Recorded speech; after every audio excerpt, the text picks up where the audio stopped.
এই সিন্ডিকেট ভেঙে আমরা দ্রুত ইনশাল্লাহ ঢাকা কলেজ ছাত্র সংসদ নির্বাচন আদায় করে নিব। ঢাকা কলেজ ছাত্র সংসদের দৃশ্যমান কোনো অগ্রগতি আমরা দেখতে পাইনি।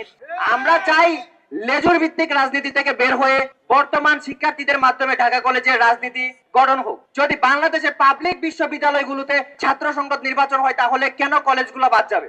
কলেজগুলোর মধ্যে বাংলাদেশের যে উচ্চ শিক্ষা শুরু হয়েছে সেটার অন্যতম মাধ্যম হচ্ছে গিয়ে ঢাকা কলেজ। ঢাকা কলেজ ছাত্র সংসদের পক্ষে হওয়ার পরেও কেন ঢাকা কলেজ ছাত্র সংসদ নির্বাচন দেওয়া হচ্ছে না?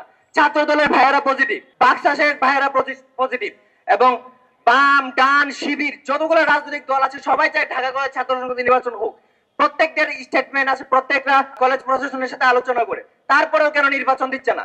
এই সিন্ডিকেট ভেঙে আমরা দ্রুত ইনশাল্লাহ ঢাকা কলেজ ছাত্র সংসদ নির্বাচন আদায় করে নিব। 2024 সালের গণ অভ্যুত্থান সহ সকল যৌক্তিক আন্দোলনে সম্মুখ সারিতে নেতৃত্ব দিয়েছে। ডাকসাস বাংলাদেশের ইতিহাসে সর্বোচ্চ প্রাচীন দ্বিতীয় ছাত্র সংসদ এবং প্রথম ছাত্র সংসদ ডাকসু 1923-24 সালে সংগঠিত প্রতিষ্ঠা লাভ করে এবং এরপরে ঢাকা কলেজ ছাত্র সংসদ 1932-33 সালে যাত্রা শুরু করে এবং তার নিকটবর্তী রাকসু রাজশাহী বিশ্ববিদ্যালয় ছাত্র সংসদ 1953 সালে প্রতিষ্ঠা হয়। অর্থাৎ প্রায় ঢাকা কলেজ ছাত্র সংসদের প্রতিষ্ঠার 20 বছর পরে এই রাকসু প্রতিষ্ঠা হয়। এত গৌরব উজ্জ্বল ইতিহাস থাকা সত্ত্বেও আমরা দেখি প্রায় 3 দশকের অধিক সময় ধরে ঢাকা কলেজ ছাত্র সংসদ নির্বাচন দেওয়া হয় না। এখানে যদি আমরা ঢাকা কলেজ ছাত্র সংসদ দিতে পারি তাহলে আমরা শিক্ষার্থীর প্রতিনিধি হিসেবে ঢাকা কলেজ প্রশাসনকে চাপ দিতে পারবো। ঢাকা কলেজ ছাত্র সংসদ নির্বাচন না হলে কলেজ প্রশাসন এককভাবে আধিপত্য বিস্তার করে।